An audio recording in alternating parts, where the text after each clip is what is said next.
दोस्तों नमस्कार। ITI technical course YouTube channel पे स्वागत है। दोस्तों अभी जो नवोदय विद्यालय पे टेक्नीशियन की वैकेंसी आई हुई है उसमें से इलेक्ट्रीशियन पोस्ट के लिए भी है। जो आज मैं इलेक्ट्रीशियन थ्योरी की क्लास करवाऊंगा और ये जो क्लास रहेगा डीसी जनरेटर का रहेगा। कंप्लीट डीसी जनरेटर के जितने भी क्वेश्चन आते हैं चैप्टर से लिया गया है और आपके सामने रखा जा रहा है। लास्ट तक वीडियो देख लेना, क्वेश्चन कैसे कैसे आएंगे और क्वेश्चन का लेवल क्या है। चैनल पे दोस्तों नए हो चैनल को सब्सक्राइब कर लेना, दोस्तों को शेयर ज़रूर करना। हम आपको पूरा कॉन्सेप्ट के साथ बताएंगे, पूरा क्लियर बताएंगे कैसे कैसे क्वेश्चन आते हैं, क्वेश्चन का लेवल क्या है, पूरा A to Z मैंने लिख के रख लिया है। अब बता देते हैं क्वेश्चन पर आके। दोस्तों यहाँ पे दो डायग्राम दिख रहे हैं, एक होता है बॉडी का, ये होता है आर्मेचर। आर्मेचर और बॉडी में ज़्यादा बात करने लायक नहीं है डायग्राम में, आपको सीधे क्वेश्चन पे लेकर आते हैं, आपको क्वेश्चन समझ में आएगा। क्वेश्चन फर्स्ट नंबर क्वेश्चन, और डीसी जो जनरेटर है उसकी डिफिनेशन, परिभाषा क्या होती है, उसी से संबंधित पूरा A to Z बताएंगे। इसमें 300-400 क्वेश्चन आपको डीसी जनरेटर से देखने को मिल जाएंगे। इसको 2-3 पार्टों में मैं आपको बता के कवर करवा दूंगा। चलिए आते हैं। फर्स्ट नंबर ये बोल रहा है जनरेटर क्या करता क्या है, पहले उसकी परिभाषा आप लोग सुन लो। जनरेटर यांत्रिक ऊर्जा यानी मैकेनिकल एनर्जी को, क्या लिखा है, मैकेनिकल एनर्जी को विद्युत ऊर्जा यानी इलेक्ट्रिकल एनर्जी में कन्वर्ट करता है यानी परिवर्तित करता है, वही ये जनरेटर कहलाता है।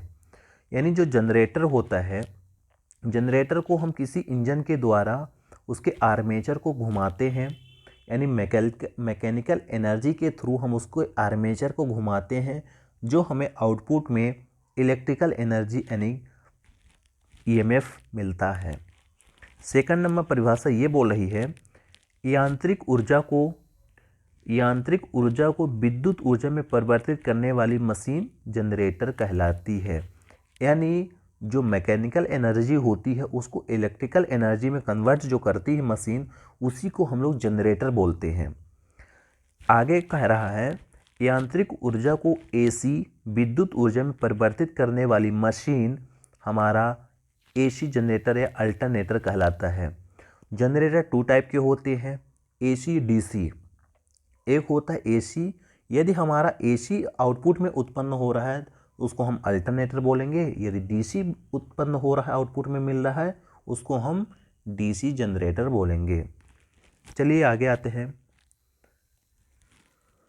आगे ये है छोटे आकार का DC जनरेटर क्या कहलाता है। सबको मालूम होगा जो छोटे आकार के जनरेटर होते हैं उनको डायनेमो बोलते हैं।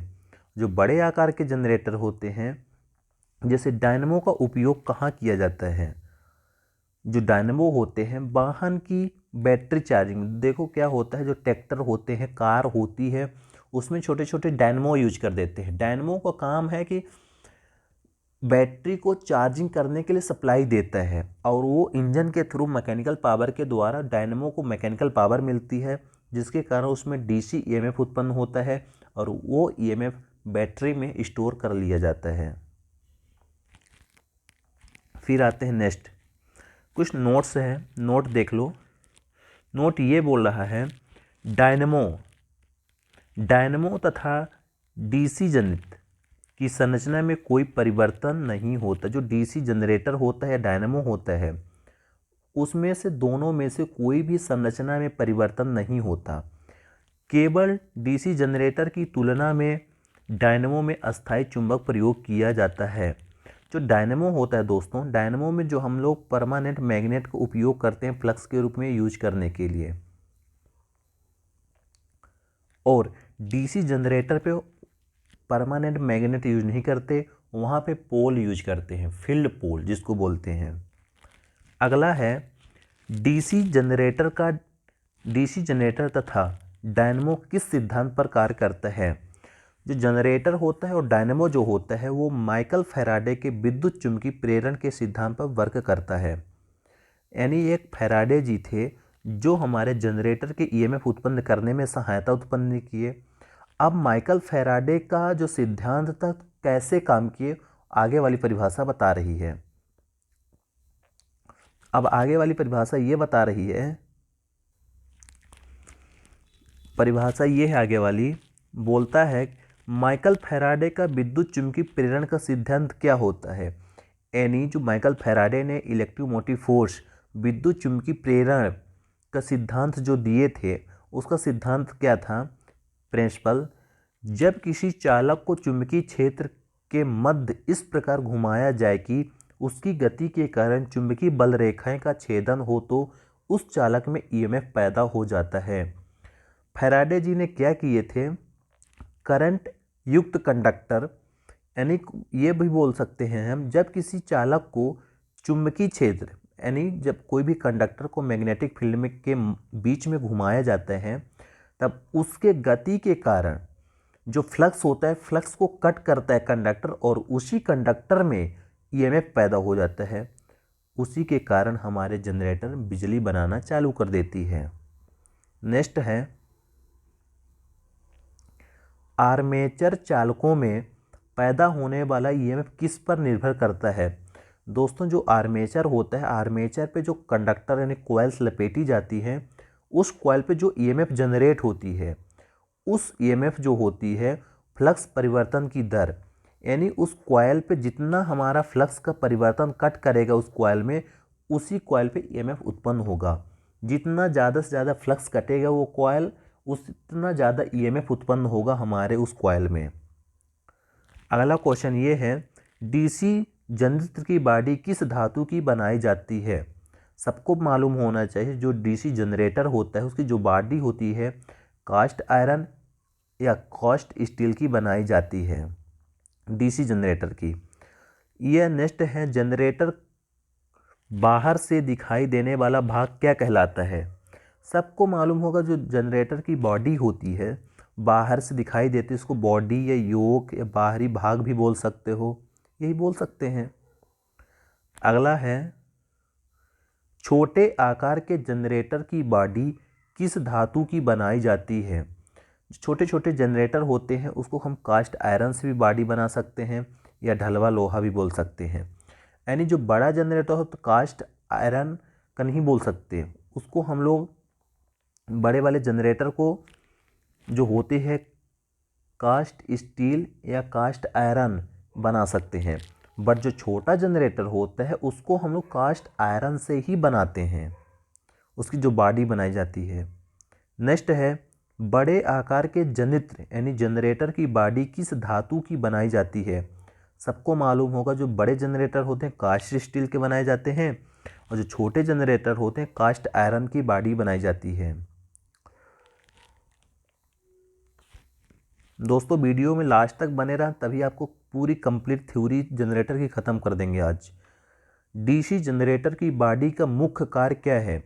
दोस्तों, जो डीसी जनरेटर होता है, जो उसमें बॉडी होती है, उसका मेन काम ये होता है आंतरिक भागों की सुरक्षा करना। यानी जो इंटरनल पार्ट होते हैं, जैसे बैरिंग हो गई, पंप हो गया, बहुत सारे पार्ट होते हैं, उसमें धूल मिट्टी कोई भी कचरा ना जाए, इसलिए हम लोग बॉडी बनाते हैं उसकी सुरक्षा के लिए।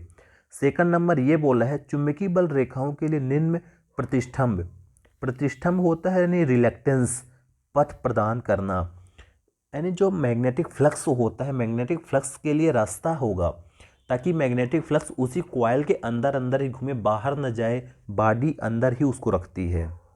अगला है, ध्रुवों के लिए आधार प्रदान करना। यानी जो जनरेटर होता है, जनरेटर पे जो ध्रुव यानी पोल्स लगे होते हैं, उसके लिए बेस का काम करती है हमारी बॉडी, यानी आधार का काम करती है। आगे का क्वेश्चन है, जनित्र के एक स्थान के दूसरे स्थान पर उठाकर रखने के लिए किसका उपयोग किया जाता है। यानी जो जनरेटर होते हैं, जनरेटर को उठाने के लिए एक स्थान से दूसरे स्थान को रखने के लिए हम लोग आई बोल्ट का यूज करते हैं। हुक होता है, आई बोल्ट एक हुक होता है जिसके कारण माध्यम से हम लोग जनरेटर को उठा सकते हैं। अगला है, डीसी जनरेटर के फील्ड पोल क्या हैं। जो हमारे डीसी जनरेटर होते हैं उसमें फील्ड पोल्स जो होते हैं इलेक्ट्रोमैग्नेट होते हैं, विद्युत चुंबक।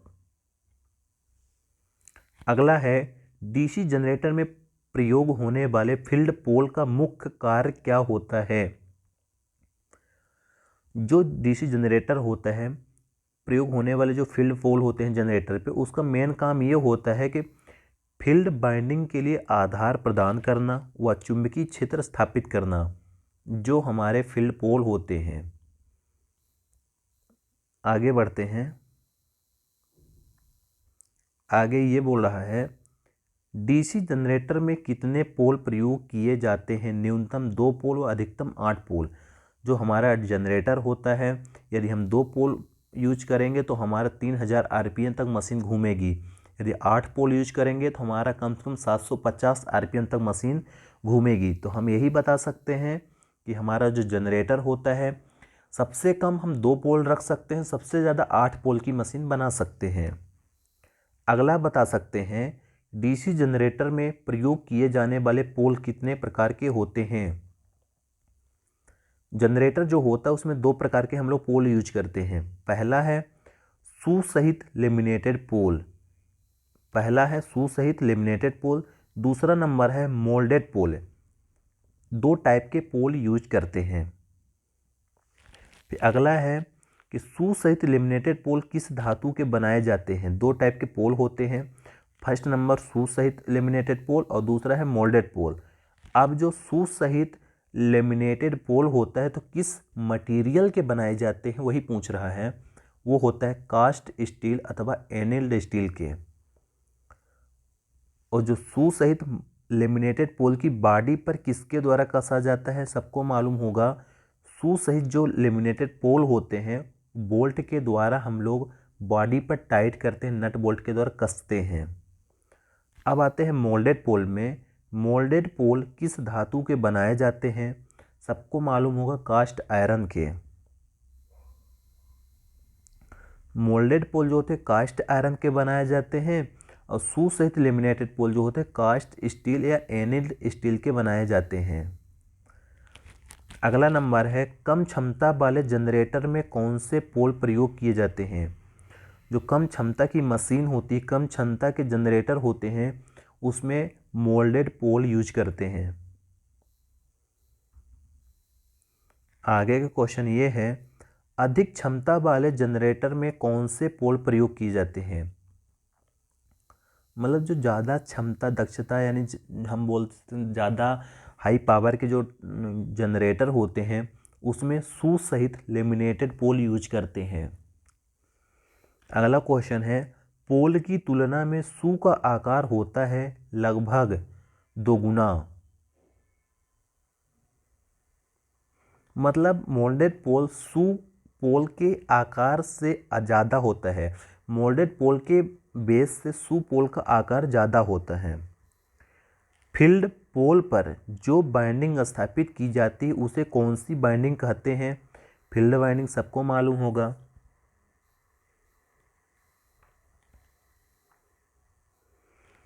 नेक्स्ट बोल रहा है अधिक क्षमता के जनरेटर में मोल्डेड पोल के स्थान पर सुसहित लेमिनेटेड पोल क्यों प्रयोग किए जाते हैं? बहुत अच्छा प्रश्न है। जब हमारा अधिक क्षमता के जनरेटर होता है उसमें मोल्डेड पोल के स्थान पर हम लोग सुसहित लेमिनेटेड पोल क्यों प्रयोग करते हैं? इसका राइट आंसर होगा सुसहित पोल को बाहर निकाल कर बाइंडिंग की जा सकती है। यानी जो सुसहित लेमिनेटेड पोल होते हैं उसकी जो बाइंडिंग होती है उसको हम नट बोल्ट के द्वारा खोल सकते हैं और बाहर बाइंडिंग दोबारा कर सकते हैं। सेकंड नंबर बोल रहा है पोलों से बाइंडिंग बाहर नहीं निकलती। सुसहित जो आकार के जो कॉइल फंसाई जाती है उसमें ऐसा एक घुमाऊ आकार होता है जिसके कारण हमारी बाइंडिंग बाहर नहीं निकलती। थर्ड नंबर ये है इसके द्वारा बनाया गया चुंबकीय क्षेत्र अधिक विरसत आकार में बनता है। यानी सुसहित जो पोल होते हैं उसमें जो मैग्नेटिक फ्लक्स होता है अधिक फैलता है, हमारा चारों साइड फैलता है, मतलब लीकेज नहीं होता, इधर उधर नहीं खिसकता। अगला बता देते हैं। आगे ये बोल रहा है आर्मेचर के ऊपर जो बाइंडिंग स्थापित की जाती है उसे कौन सी बाइंडिंग कहते हैं? सबको मालूम हो जो आर्मेचर के ऊपर जो बाइंडिंग करते हैं उसे आर्मेचर बाइंडिंग कहते हैं। थर्ड नंबर सेकंड बोल रहा है डीसी जनरेटर में मुख्यतः कितने प्रकार की बाइंडिंग की जाती है? सबको मालूम होगा 2 प्रकार की बाइंडिंग की जाती है, field binding, armature binding. DC generator को घुमाने वाला भाग क्या कहलाता है? मतलब जो डीसी जनरेटर में जो घूमने वाला भाग होता है दोस्तों, जो जनरेटर होता है उसमें सिर्फ आर्मेचर ही मूवेबल होता है, घूमता है, पोल नहीं घूमते। थर्ड नंबर है, डीसी जनरेटर में प्रयोग होने वाले आर्मेचर का आकार कौन सा है? दोस्तों, जो हमारा डीसी जनरेटर होता है, जो आर्मेचर होता है कुछ बेलनाकार होता है। डीसी जनरेटर का आर्मेचर स्थापित होता है सॉफ्ट पर। सबको मालूम होगा जो डीसी जनरेटर का आर्मेचर होता है, आर्मेचर सदैव सॉफ्ट पर ही लगा होता है। अगला है, आर्मेचर का मुख्य कार्य क्या है? सबको बता देता हूँ। आर्मेचर का मुख्य कार्य है कि आर्मेचर बाइंडिंग के आधार प्रदान करना और चुंबकीय बल रेखाओं का छेदन करके ईएमएफ पैदा करना। दोस्तों, जो आर्मेचर होता है, आर्मेचर में ही बाइंडिंग को लगाया जाता है, यानी बाइंडिंग के आधार के लिए हमारा आर्मेचर का उपयोग करते हैं। और वही आर्मेचर जब हमारा फील्ड पोल के बीच में घूमता है तो उसके फ्लक्स को कट करता है और वहीं पे हमारा ईएमएफ प्रोड्यूस हो जाता है, उत्पन्न हो जाता है। अगला क्वेश्चन बता देते हैं। डीसी जनरेटर के आर्मेचर में पैदा होने वाला ईएमएफ किस प्रकार का होता है? एसी प्रेरित ईएमएफ। जो जनरेटर होता है उसके जो आर्मेचर पे हमारा ईएमएफ प्रोड्यूस होता है तो वो अल्टरनेटिंग यानी एसी होता है। फिर हम उसको कम्यूटेटर के माध्यम से कन्वर्ट करते हैं और हम आउटपुट में डीसी लेते हैं। अगला है, डीसी जनरेटर के आर्मेचर में पैदा होने वाला प्रेरित ईएमएफ किस प्रकार का पैदा होता है? जो हमारे डीसी जनरेटर होते हैं, डीसी जनरेटर में जो आर्मेचर में पैदा ईएमएफ होता है वो ईएमएफ गतिज प्रेरित यानी घूमने वाला, स्थिर नहीं ईएमएफ, एक होता है स्थिर ईएमएफ, एक होता है गतिज ईएमएफ। गतिज ईएमएफ प्रोड्यूस होता है हमारे जनरेटरों में। यह हम डायनेमिक इंड्यूस्ड ईएमएफ भी बोल सकते हैं। आगे बोल रहा है कि आर्मेचर किस धातु का बना होता है? सबको मालूम हो जाए जो आर्मेचर होता है सिलिकॉन का लेमिनेटेड पटलित होता है। आयरन लॉस से बचाने के लिए हम लोग जो आर्मेचर होता है तो सिलिकॉन की पतली पतली पत्तियों को रिबिट करके फिर हम एक आर्मेचर का निर्माण करते हैं।